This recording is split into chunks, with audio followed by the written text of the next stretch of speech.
So the person who came out with the whole alkaline diet book actually went to jail for practicing medicine without a license, essentially. Wow, Was I not did not know qualified that. to do so. Yeah, recognize that that protein supplement is going to be regulated differently than that Greek yogurt. Look for reputable brands, things that aren't just like suggested to you on Amazon, because there's been reports of counterfeit supplements on Amazon, so you got to be really careful. If you look at the packaging of athletic greens, they're never going to give me a sponsorship because they never say anything positive. They list what's called proprietary blends, so that is allowed on dietary supplements. And what proprietary blends means that all they have to do on the label is say it has 5 grams of our herbal mixture.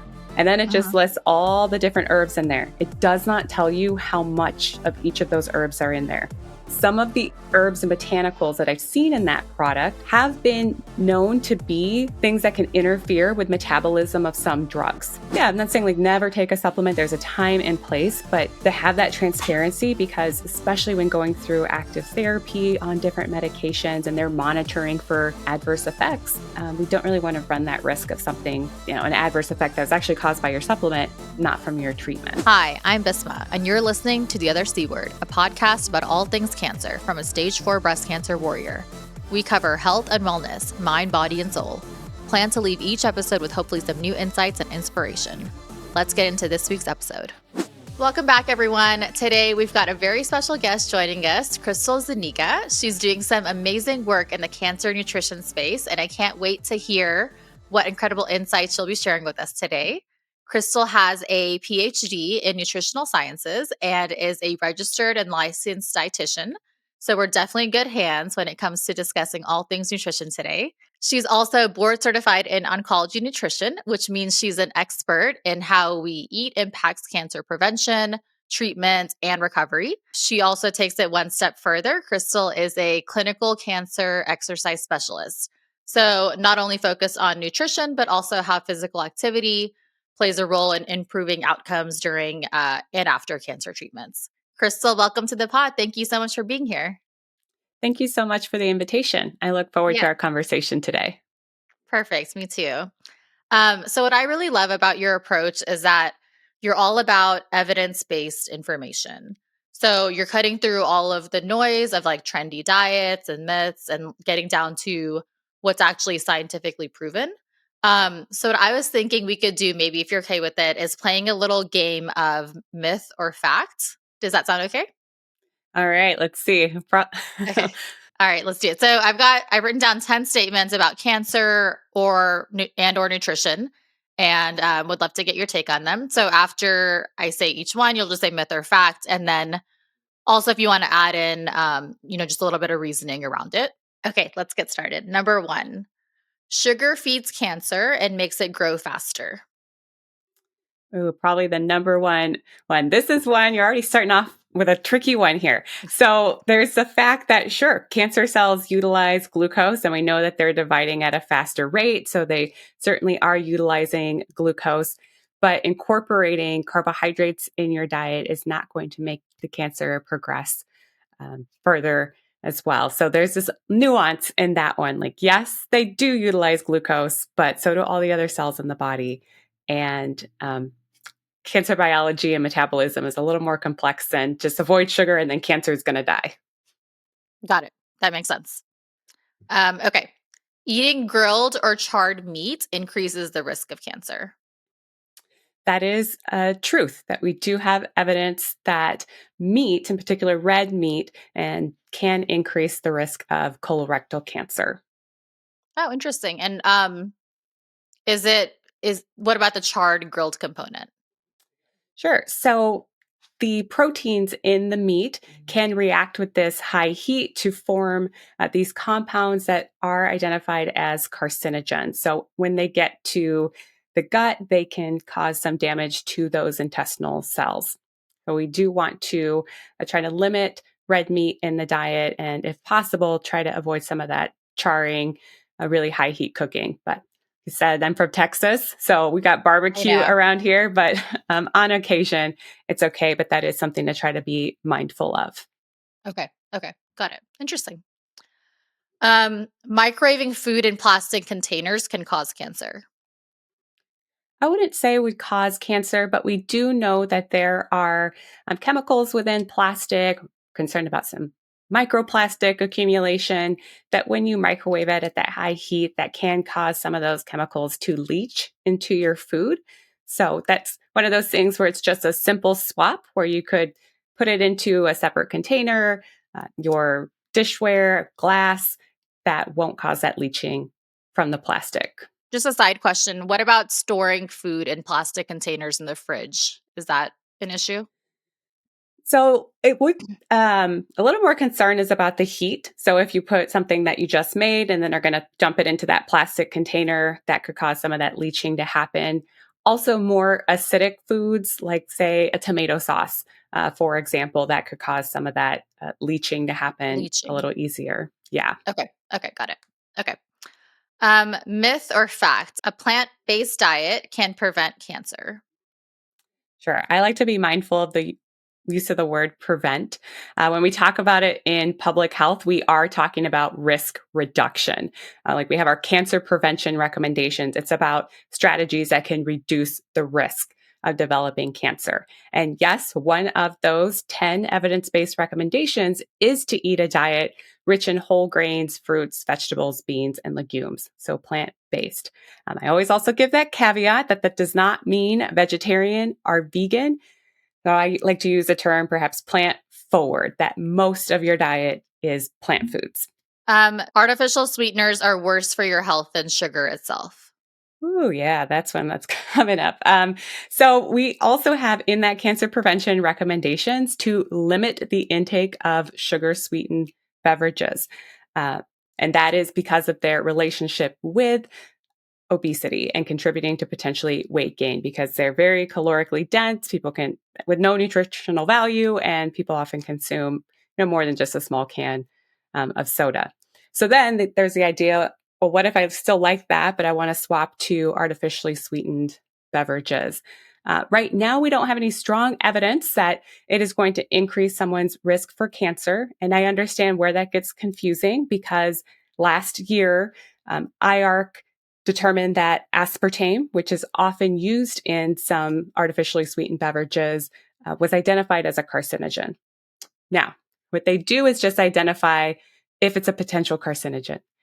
Then, when they look at the research about the dose, we're talking about 9 to 12 cans of diet soda a day for someone that's about 70 kilograms, so say like 150 pounds. So the amount really that someone's consuming is pretty minimal. Also, I say that's one. There's several artificial sweeteners out on the market, like your stevia, your Splenda, those types of products. It was just the aspartame that was identified in that report. So, Okay. long story short, they can be a good way to swap out sugar sweetened beverages, which we do know are associated with a higher risk. And as long as your intake's pretty moderate, I would not be concerned. Okay. That makes sense. What are your thoughts on stevia? Like, is stevia the best alternative for a artificial sweetener? So actually, we have things like aspartame and Splenda, for example, have been in our food system longer than stevia. Right? And people thought, well, stevia is natural, so then that would be safer. It's actually been in our food system not as long as these other products have been. Like if you like the taste of stevia, like they all have a little bit of a different taste. Some have a different aftertaste. Um, find what you enjoy, but just don't assume that because it's derived from something natural that it's safer. Like I said, we've had aspartame, sucralose in our food system for quite a while now too. Okay. Myth or fact? Vitamin D supplements can reduce the risk of cancer.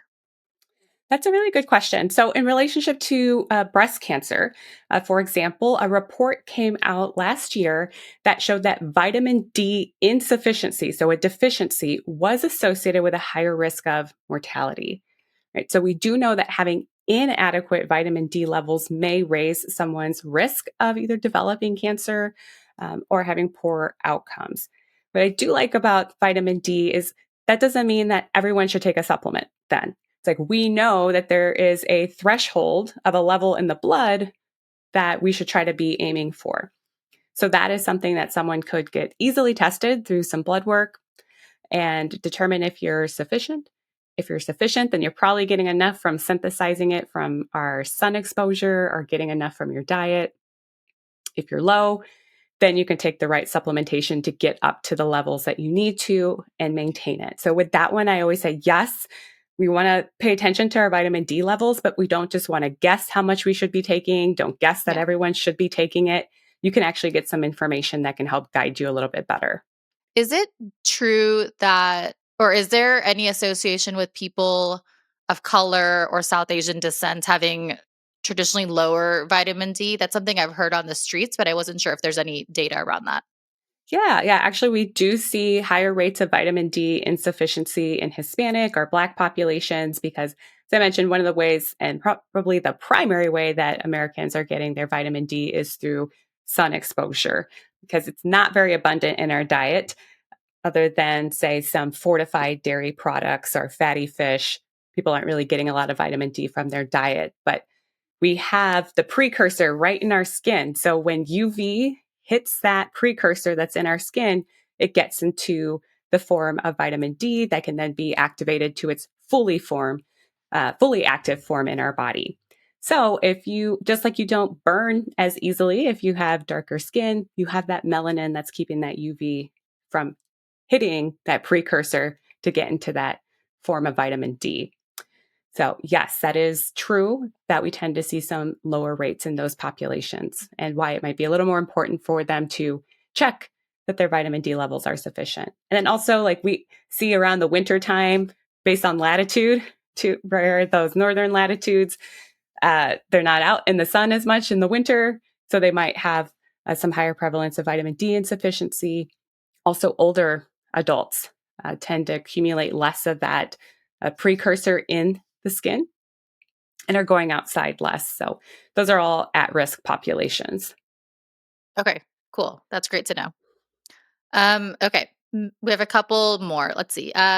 Myth or fact: frozen fruits and vegetables are less nutritious than fresh ones. That is false.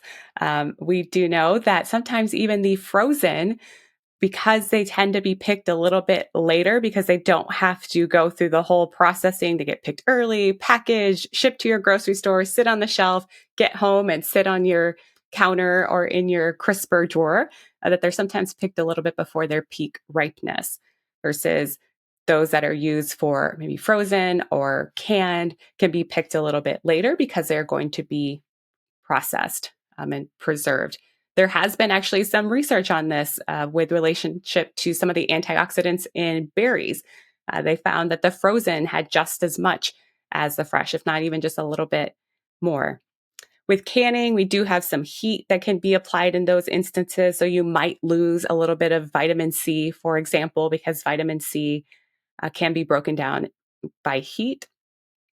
But these tiny little nutrient payoffs or losses in the grand scheme of thing, if it's helping you get a little bit more fruits and vegetables, it's a good choice. Okay, great. That's awesome. Cancer survivors, especially breast cancer survivors, should avoid soy because it mimics estrogen in the body. Yeah, that is one big myth. In fact, so I referred to that report about the vitamin D. Also in that report, they found that higher soy consumption, so soy isoflavones are the compound that are in soy that people are concerned about because they have a structure similar to estrogen. They actually found that higher intakes were associated with lower risk of mortality, all-cause mortality, breast cancer-related mortality, and breast cancer recurrence. So very positive benefits from consuming soy in the diet, specifically looking at breast cancer survivors. So they were looking at after a diagnosis, what does soy consumption do? So I think for a while, people are like, okay, well, maybe it's good for prevention, but what about when I already have cancer? Like actually, the research has shown that there are benefits of consuming soy in the diet. And the amount that they found was associated with benefit is about 2 servings of soy foods a day. So actually, I wouldn't, some people get a little worried about the splash of soy milk in their smoothie or something. Right. It's like you're not even getting the levels yet that we know could be beneficial. Yeah, my oncologist actually told exactly what you said. She's also said the same thing related to, she said for you to even, get in the realm of concern of having too much soy, it would just be a ridiculous amount that you would have to consume. And I think to your Yeah. point, it's the same for benefit too as well. You need to consume a lot of soy to get that. Yeah. Right. And so maybe with these hot flash supplements, sometimes they can be really high in those isolated compounds, but even then, it's pretty high doses. And some of that concern originally came from animal studies where they were giving them very isolated forms of soy, concentrated forms of these isoflavones, which is not what you'd be getting from consuming soy foods. Got it. Perfect. Okay, two more. Myth or fact? Eating processed foods like chips and snacks increases cancer risk. So that is true. And back to our cancer prevention recommendations, one of them is to limit processed foods and fast foods from the diet. Again, that is more in relation to that high consumption of these foods. One can increase weight gain, and we know that there's a strong link between obesity and cancer.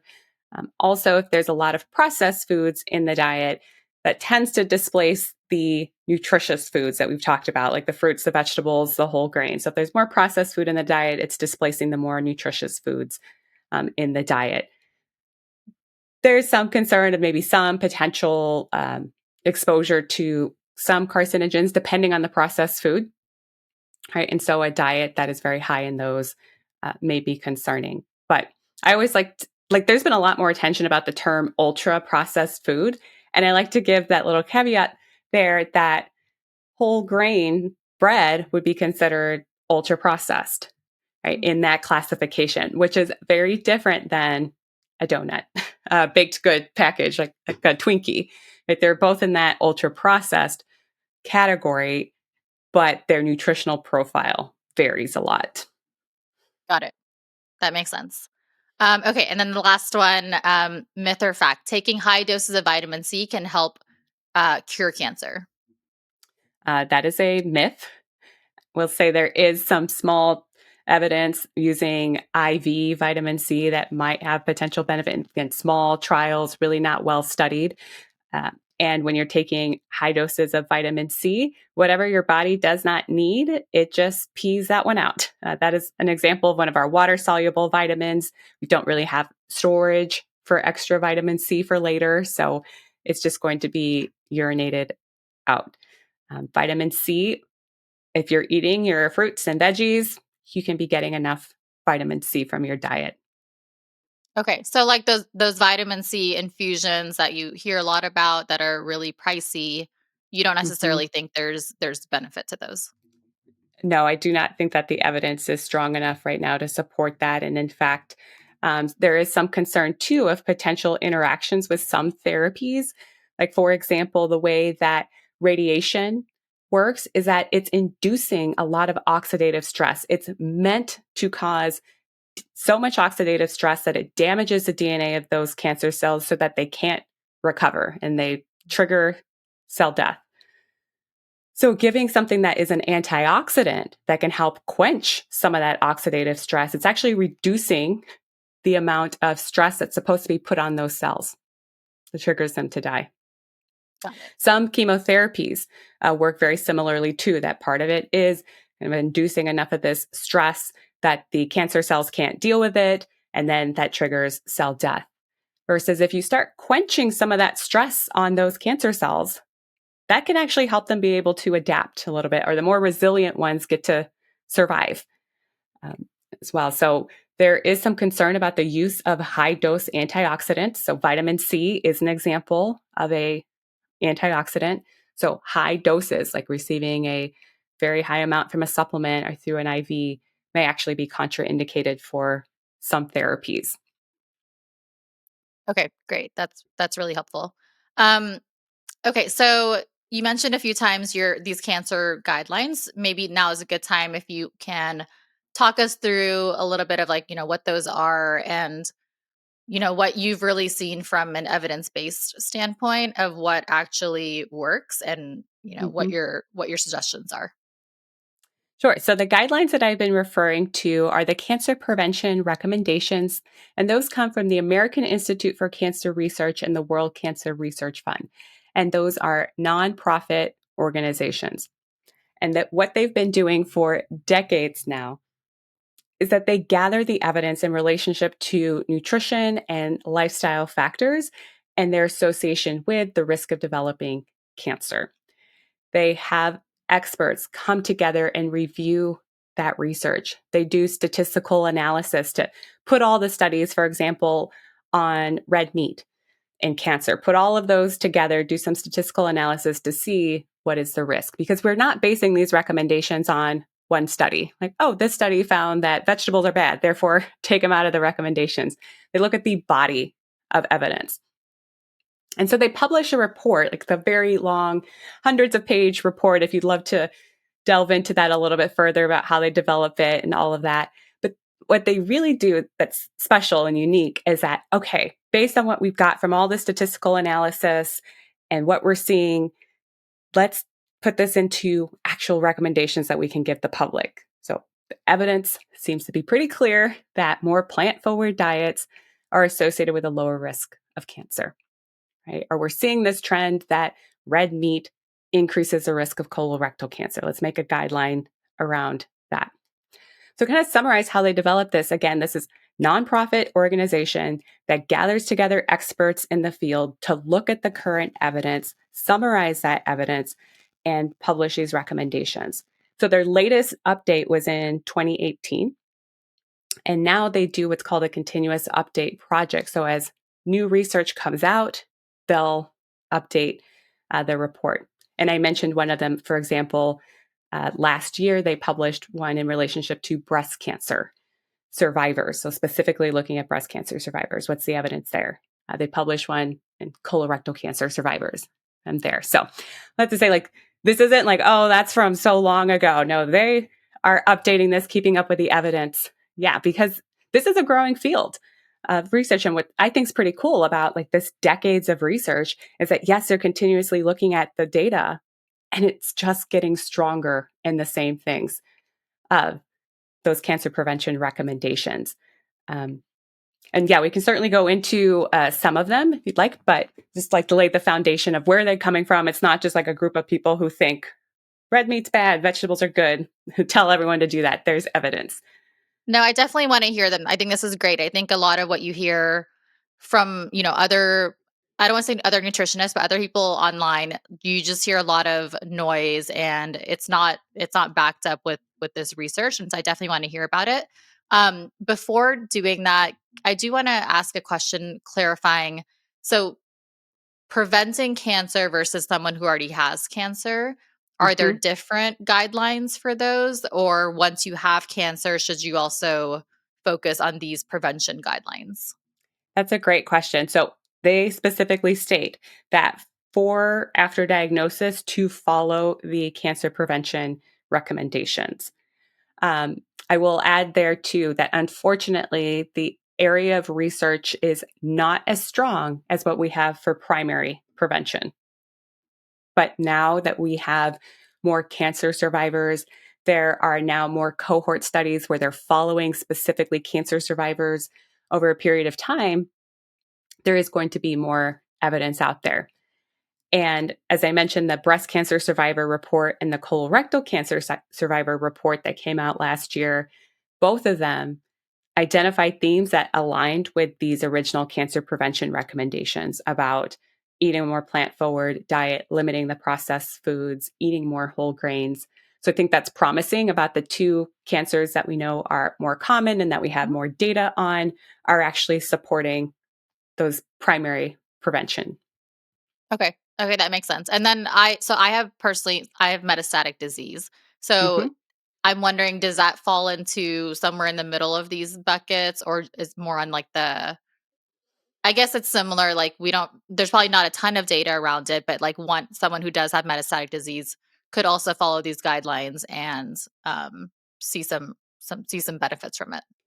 Yeah, right. So some of the evidence that has come out has looked at things like adherence to these recommendations. Like they give people a score based on how close their lifestyle aligns with these recommendations, and have seen some trends in relationship to uh, survivors that seeing things like better all cause mortality, for example.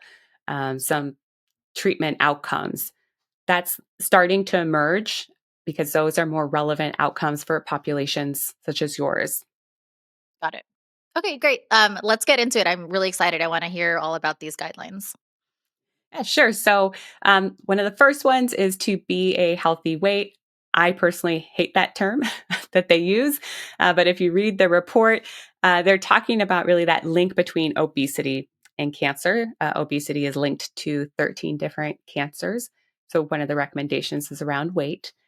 We can choose to delve into some of these that you think might be more important for your audience. Another one is to be physically active, to eat a more plant-based diet, so diet rich in whole grains, fruit, vegetables, beans, legumes, nuts, and seeds, to limit fast foods and processed foods, to limit red meat and avoid processed meat, to limit alcohol, and they even add for cancer prevention purposes, it's best to avoid alcohol.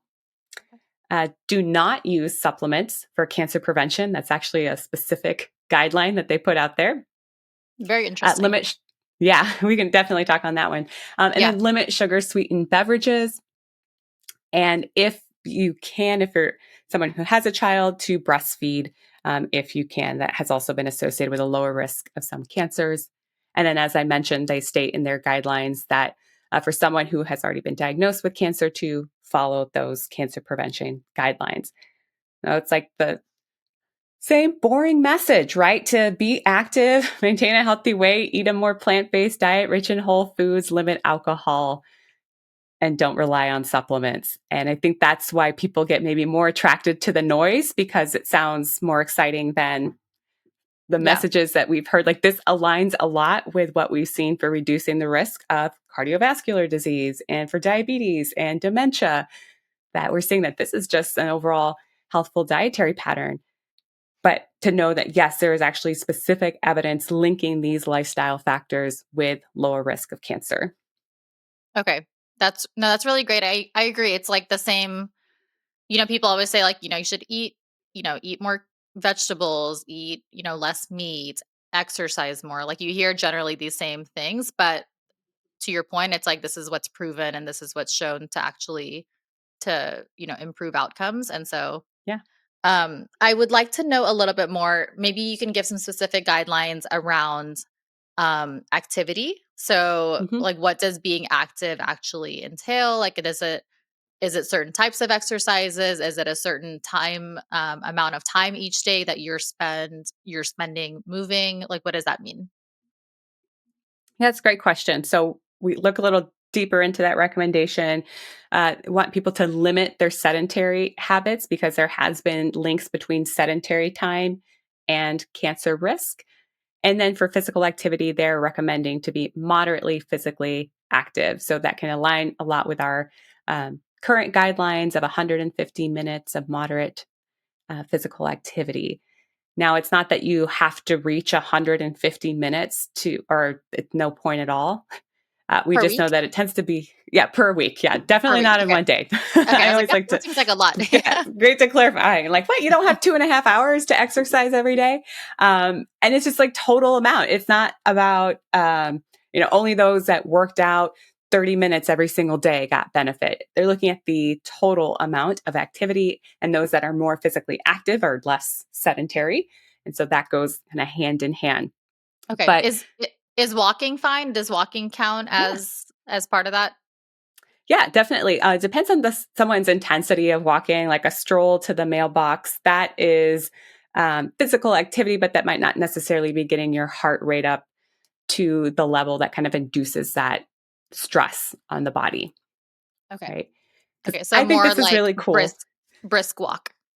Yeah, exactly. Brisk walk. And some of the mechanisms behind that I think are really cool. Like, we've all heard about physical activity is good for you and it's good for your heart. Like, yes. But in relationship to cancer, they've actually shown that when you have that kind of stressor, that heart rate, we're causing more of our immune cells, specifically these natural killer cells, as an example here, that can enter into circulation. Like, it kind of mobilizes your army of immune cells. right? And those immune cells are on surveillance all the time. They are looking for damaged cells. And so this is a way to help activate the immune system so they can play a role in helping to kill cancer cells, take care of damaged cells before they become a cancer cell. So exercise has been shown kind of mechanistically to mobilize immune cells and help them be more active in that immunosurveillance. So I Wow. think that's really, really cool. And then That's we know like vascularization, like the cardiovascular benefits, right? So that's also going to help with the delivery of them as well to these areas of concern, like a yeah. tumor. Yeah. That's really cool. Um, okay, what about, so you said don't take any supplements. I definitely want to double click into that and hear more about, what you think there. Sure. So to be specific, it's not saying like you can never take a supplement. We just talked about how vitamin D can be really important. It's saying do not use supplements for cancer prevention. So if you're using a supplement, for example, to get your vitamin D levels back up, or to correct an iron deficiency, that has a specific purpose that you're taking that for health related to make sure that you are at your optimum nutrition. But to assume that a supplement is going to prevent cancer, we don't have evidence to support that. And in fact, why they gave this specific recommendation is that there were some clinical trials that were done where they did test a supplement for cancer prevention and saw adverse effects. So I like to tell the story about, it's called the CARET trial, CARET. It Okay. was beta carotene and vitamin A that they were giving people who were at high risk of lung cancer. So those were current smokers, or previous heavy smokers, or those that had been exposed to asbestos through work. So we know this is a population at higher risk. So beta carotene is a nutrient that actually we can convert into vitamin A. Beta carotene is found in plants, so your fruits, vegetables. And so the thought process there was, all right, well, this thing functions as an antioxidant, right? We know that this is a population that has a lot of oxidative stress. What would happen if we gave more of an antioxidant? Would that help lower their risk of developing lung cancer? They actually had to end this study early because they were seeing a trend in an increase in lung cancer. So they ended the study early because in these types of trials, they're always monitoring because there could be adverse effects from anything like your drugs, supplements. And when they did that final analysis, yes, they did find a higher risk of lung cancer and higher risk of death in the group that was receiving the supplement. So they were Wow. getting beta carotene, they were getting vitamin A. Those are known nutrients, like our body needs those, right? Vitamin Right. A, for example. But when you start supplementing at doses beyond what the body really needs, it functions differently. And that was really one of these moments of things act differently. Like more is not better. More could get it acting in a different function in the body than just meeting the basic needs. Right. Right. Wow. That's really crazy. Yeah. Yeah. Yeah. So it's kind of a lesson learned there.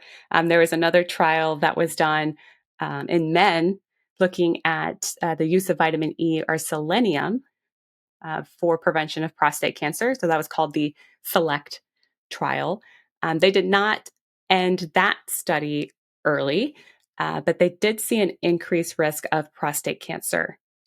And I'm Wow. sorry I'm forgetting about what group it was specifically. It was either the selenium and vitamin E. I'm blanking, Mhm. but it was one of the supplement groups. Crazy. So Yeah. is the recommendation, so try to get as much as you can out of your nutrition, out of your fruits, out of your vegetables. And then how often maybe should someone get tested? Like, can you get tested for all of these different vitamin levels in your body? That's a good question because unfortunately, like some of them aren't really high in circulation because they're stored somewhere.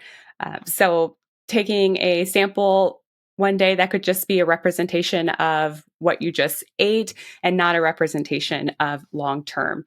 Sometimes we don't get to identify nutrient deficiencies and still until it kind of manifests as um, something wrong in the body. So unfortunately, it's not like you can just get your blood drawn and get a panel of all of your vitamins and minerals. We just don't have that level of science left yet. Although I know there's people like trying to sell it. It's like, well, some of these, again, nutrients, just measuring the level in the blood is not truly an indicator of your status on them.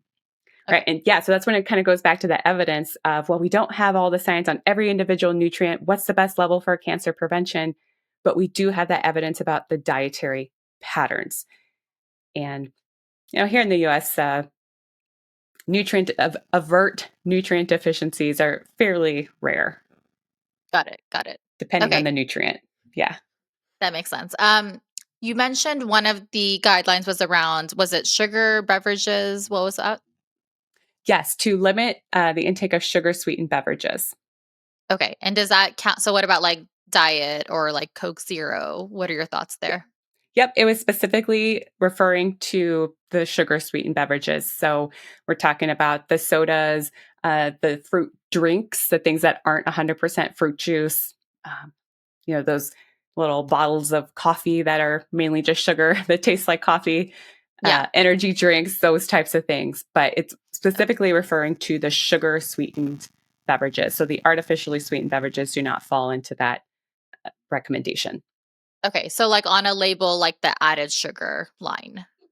Yeah, exactly. It's exactly what you want to look for. Like, does this count as this category? If you see on that nutrition facts label, it's going to be right underneath the carbohydrates. They have to list the total sugars and then underneath that added sugar. And that's what we're really concerned about. Most Americans, our average added sugar intake in America exceeds the recommendations. Okay. What is the recommendation, by the way? So the recommendation is as little as possible, but really if we want to kind of give somebody a guideline, it's not like you need to meet this amount of added sugar, but Right. our dietary guidelines for Americans is less than 10% of your calories coming from added sugars.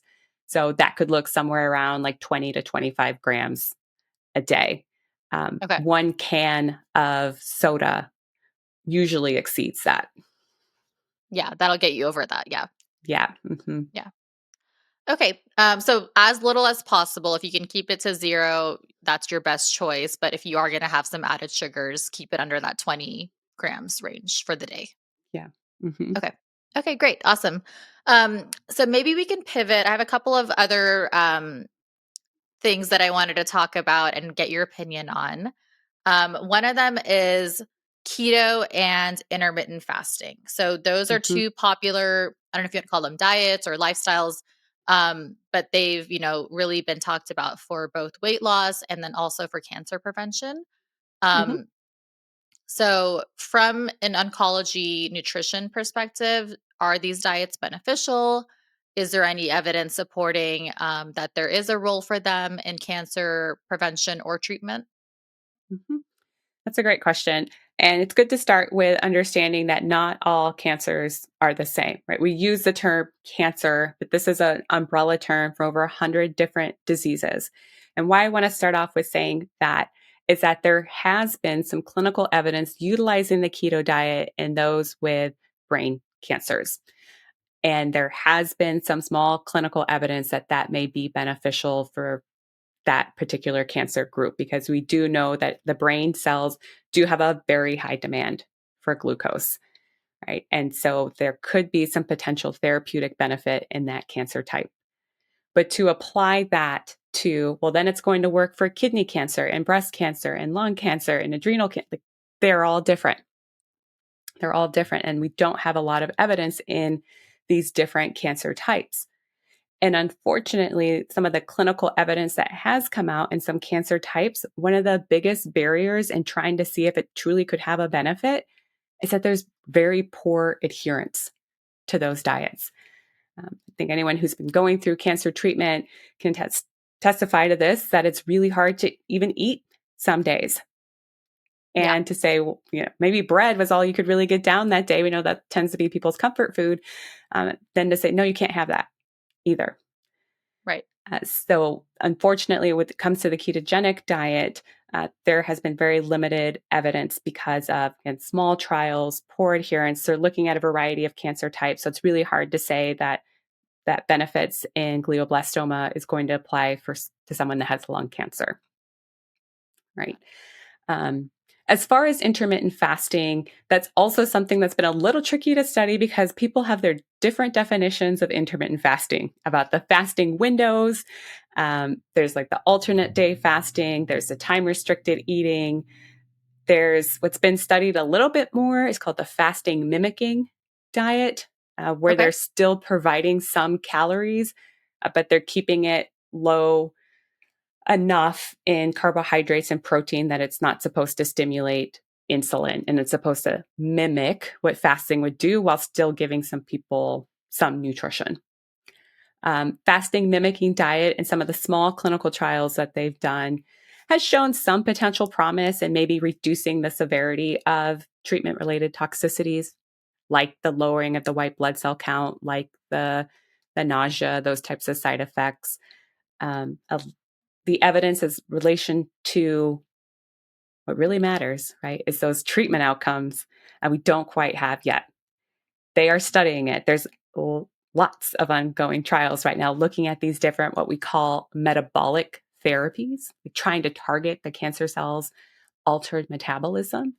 And I'm eager to see it. I always like to say, like, I'm not someone who's just going to naysay on it because I think we should have as many tools in the toolbox as possible to help attack cancer. Yeah. But in all of that, we really don't have any evidence of them being used alone to be therapeutic. Got it. I think it's going to be really, and we're seeing this in the evidence, like this particular cancer with this particular mutation that makes it vulnerable to changes in its nutrient metabolism this way, then we can match the diet with the therapy with the cancer type. Right? Just like what we're doing with like all these rise in new immunotherapies and targeted therapies, you got to know the cancer to make sure that you're targeting the therapy around it. Yeah, that makes sense. It's not just like a one size fits all situation. Yeah. You can't just say that this is going to work for all these different cancers and then all of their subtypes as well. Yeah. And I know that they are like, there's 2 clinical trials that I know of right now that are studying the fasting and the ketogenic diet and that are actually going to look at outcomes. Like, does this result in less tumor growth, less treatment related toxicities? Because right now, most of the evidence is like, well, can people tolerate it? Is it safe? Right. Now it's like, does it actually impact that clinical outcome? Because why tell someone to follow this if it's not really going to improve their survival outcomes? Yeah. That's wonderful. I can't wait to hear about those results whenever they're. Do you know what the timeline for that is?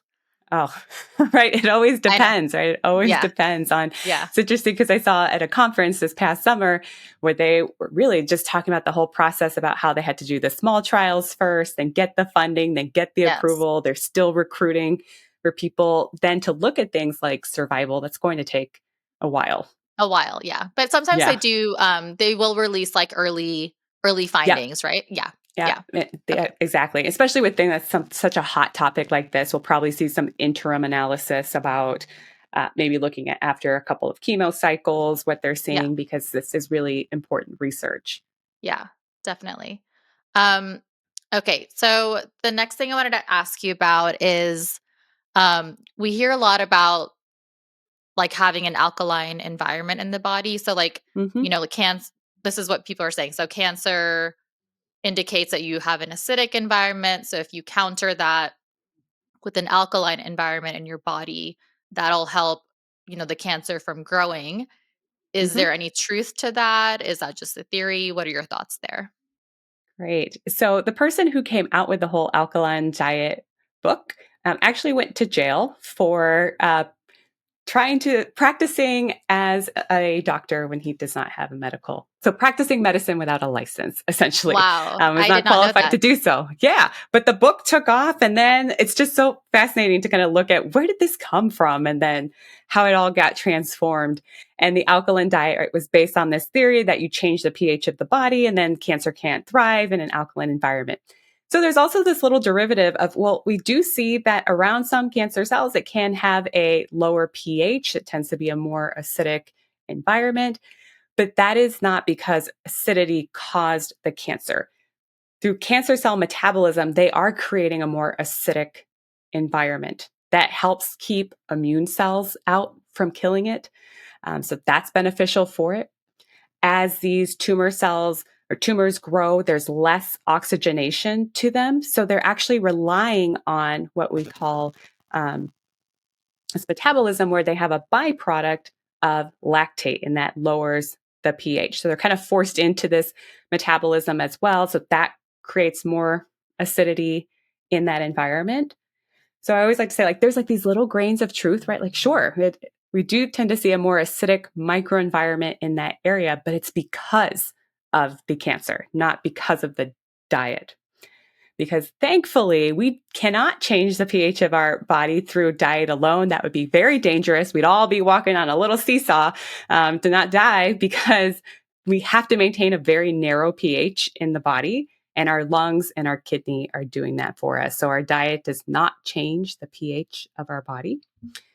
Now, again, where there's a little grain of truth in something like the alkaline diet, if you look at what it is, it's promoting whole foods, limiting red meat, focusing on these fruits, vegetables, whole grains. Like, well, like, that's not bad. Like, that's something that we're already encouraging, but it's not because of changing the pH of the Okay. body. Okay. That's great to know. What are your thoughts about alkaline water? I actually bought one of those like Kangen water machines last year. Mm-hmm. So I make all my smoothies with it. I actually like the taste of the water, but is it Yep. actually doing anything for the cancer? Great. So, as I mentioned, we can't really change the pH of our body, whether that is through diet or fluids. First thing, anything you drink, anything you eat is going to land right into a pit of acid, right? Our stomach is producing hydrochloric acid, which is one of the strongest acids, right? And so immediately we're jumping into a pit of acid. Then it goes into the small intestine, where the pancreas actually releases sodium bicarbonate and starts neutralizing things to get that to be more basic. So just kind of understanding like how things are even moving through your body, pH is already being manipulated right Right. away of Right. whatever that you ate. Now, certainly if you enjoy the taste of alkaline water, some alkaline waters, they're adding like minerals in them, like magnesium, to change the pH, and you get maybe a little extra minerals in there. Yeah. Very alkaline waters might have a little bit of a laxative effect if they're using a lot of magnesium. But generally, it's like, okay, you got some filtered water that you enjoy the taste of and it's helping you stay hydrated. That's great. But as far as what it's doing to the body, it is not changing the pH. Got it. No, that's really good to know. And I mean, those machines are really expensive. And so I think that's really good to put out there that, it may be adding minerals to your water, but it's not necessarily going to change, or it's not going to change the pH of your body. No, no. Yeah. Again, we have to put that in a very tight range. And if you're Yeah. in or out of that range, we have a name for that. Like, that's alkalosis, that's acidosis. And at those deviations, that can be harmful for the body. Good. That's really great to know. You mentioned a little bit earlier about white blood cells. So during cancer treatments, like a lot of us are experiencing either low white blood cells or low red blood cells. Um, Hmm.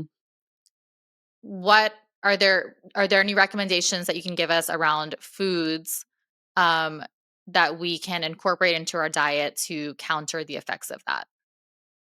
Sure. So we know, like, many of these chemotherapies are, they say a side effect is myelosuppressive. So it is reducing the production of these white and red blood cells, but your body's still making them.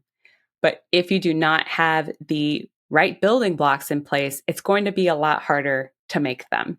So at one point, I just like to say, like, eating a completely healthy diet is not going to completely prevent you from getting low white blood cell count and low red blood cell count. The goal is, like, can we just try to minimize that effect through making sure you have the right building blocks as this process is trying to continue going. So one of the major building blocks is going to be protein. So we do know that during cancer, protein needs are a little higher, anywhere from the range of 1 to 1.5 grams of protein per kilogram of body weight per day. It's usually what we're aiming for, to make sure that you have adequate protein for the rebuilding of the healthy cells that are getting damaged by these therapies. Okay? So Okay. that's a good building block. Sorry. Every single cell needs protein. Can I ask what it is in pounds? Sure. So The one conversion. kilogram, 1 kilogram is 2.2 pounds. So if you want to take your body weight in pounds, divide it by 2.2, that number already is your one. Like that would be kind of your minimum target to Got it. reach for. If you're in maybe receiving multiple chemotherapies, might want to aim a little bit towards that 1.5 range. But I often find in working with patients that it's even hard to reach that one. And some of the studies that have come out have shown that, yeah, it's protein intakes tend to be a little low because it can be hard. Like who's craving like a chicken breast when they're feeling Right. unwell, right? Or Right. eggs. It's like the carbs and the juices, which don't really have a lot of protein. So making sure that you're focusing on getting enough protein there. Okay. Um, B vitamin B12 and folate are B vitamins that help with the production of red and white blood cells. They help with DNA synthesis. So these cells are going to divide, and we need to make sure that they've got that adequate signal for DNA to be synthesized so that you have these new cells. That does not mean you should supplement with these. Again, if you're getting protein from your animal sources, those are going to have B12 in them. Uh, Folate has been found all over our diet, but where do you think they're going to be found? Oh, those whole grains, vegetables, the things that we were talking about before. Many of our grains have folate added. So you're getting enough from that. So if you're eating that very diet, you'd be getting that B12 and folate that can help with that as well. As far Okay. as red blood cells, something that I've kind of noticed just personally in my practice, I see a lot of iron deficiency. Maybe someone started their therapy already iron deficient, and providers just noticing, while those red counts aren't coming back up, run a full panel, have an iron deficiency. So there's, as you mentioned before, like, are there tests for things? Like there are some for some nutrients, and I always like to make sure, like, just make sure that you're good there. Yeah. The vitamin D that can also contribute to white blood cell count. Having low iron can make for a low red blood cell count. So just check in on your status there. Okay. And then vitamin D and iron deficiencies, are those both things that you can take a supplement for through your doctor? Yep. Okay. Okay. Yep. So vitamin D, if someone's deficient, they can actually end up getting a prescribed amount of vitamin D. It's a very high dose for a short period of time. That'll get it back up pretty quickly.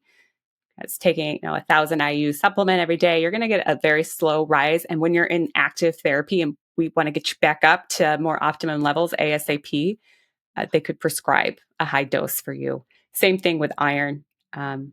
Sometimes if it's critically low, they might need to do iron infusions, but usually a high dose iron supplement can be prescribed by a provider as well. Okay. Got it. Yeah. I think when I was first diagnosed, I think I was on 3,000 of the vitamin D daily Yeah. to bring it up to a level. Okay. Yeah. That And to makes put sense. that in perspective, like how Yeah. much we need is Yeah. 600 IUs. So 3,000, right? We're getting much higher because we need more than just what you need. We got to get that higher to get you back up. Yeah. That makes sense. You mentioned a little bit about, so like you said, like chicken breast for protein. So I want to hear a little bit about like animal protein versus plant-based protein. Like, do you think it's okay to have animal protein in your diet and then supplement that with the vegetables, or are there other sources of plant-based protein that someone could use? So there are people who just want to avoid all animal products and know you can get enough protein from a vegan diet and a vegetarian diet. You just need to be a little more strategic about it. Um, for example, um, like beans, right? About a serving of beans, you're getting 8 grams of protein. If you had 3 ounces of cooked chicken breast, you're getting more like 20 to 25 grams. And so you can eat a little bit less of the animal protein and you can get more protein. Like protein per weight basis essentially is going to be higher in the animal proteins. So I like to have that in people's toolbox to utilize at times when they have low appetite. Well, you don't need to eat a whole bowl of beans to get the same amount of protein that you could get there. Tofu is a really good source of plant-based protein, but not many people like it. I think people need to give it a try. It's a really good option for plant-based protein. Lentils, beans, tofu, your soy milk are going to be good sources of protein. I think one like misconception is people think like peanut butter is a good source of protein. Not really. It has a little bit of protein, but that should not be relied on as a protein source. Um, like for example, smoothies tend to be really popular in the survivor population. Mhm. They're easy to do, especially if you have a low appetite. But I hear people making it with almond milk, using peanut butter, putting some veggies in there. There's like almost no protein in Right. something like that. Right. And Got it. so, again, when you're following more of this plant based diet, you've got to think of, all right, well, I've used almond milk that doesn't have a lot of protein, but I could swap it for soy milk and get 8 grams there. Right. Got it. I could throw in a little bit of silken tofu in here. Or if you're eating dairy, like I'm going to throw in some Greek yogurt and you can get some extra protein. Okay. So all I have to say is like plant-based proteins, what are our sources? Beans, lentils, soy is, one of those legumes essentially. So the tofu, the tempeh, and then if you're still including some animal products, if you're vegetarian, dairy would be a source of protein. Okay. Got it. What are your thoughts? You mentioned protein shakes. What about or you mentioned smoothies, sorry. Mhm. What about protein powders? What are your thoughts on those? Yeah, so that is in the realm of our supplement world. So to recognize that that protein supplement is going to be regulated differently than that Greek yogurt, right? And so that protein supplement uh, does not have to undergo any testing for risk of contamination or making sure that it's not spiked with anything else to reach that protein number on there. So I do like to give the guidance around they can be very good sources of protein, easy and convenient, but look for reputable brands, things that aren't just like suggested to you on Amazon, that you actually go to inside a store, buy it from the manufacturer, because there's been reports of counterfeit supplements on Amazon. So you got to be really careful. Like, oh, we all love our Prime delivery, but unfortunately, you run Yeah. the risk of maybe not getting what you thought you did. And Right. then to look for things that are just protein, because there's so many protein supplements out there.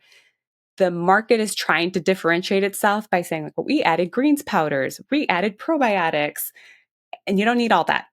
Like then you're running again the risk of getting some mixture of a thing. Stick to the protein. So I definitely have recommended it to patients that it can be a really quick source of protein, way to boost protein content of different things. Yeah. But we need to be mindful that it's a supplement.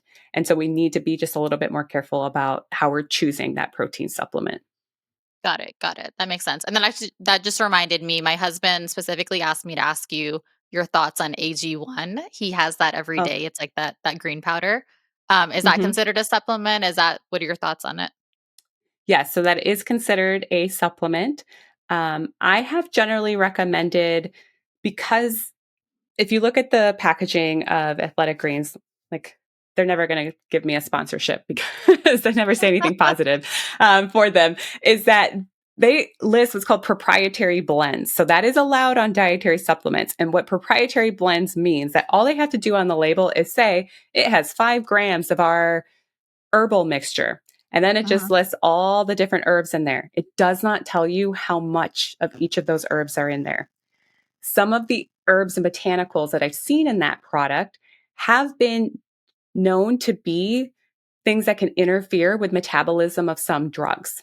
So for anyone who's going through like an active therapy, like I just don't like to have that caution. It certainly could just be a sprinkle and not do anything, but Sure. because they're not saying what's how much of that particular ingredient's in there, I don't really like that.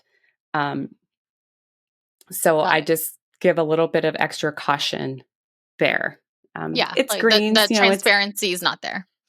that's my concern. Yeah. It's like, yeah, I'm not saying like never take a supplement. There's a time and place, but to have that transparency, because especially when going through active therapy on different medications and they're monitoring for adverse effects, we don't really want to run that risk of something, an adverse effect that's actually caused by your supplement, not from your treatment.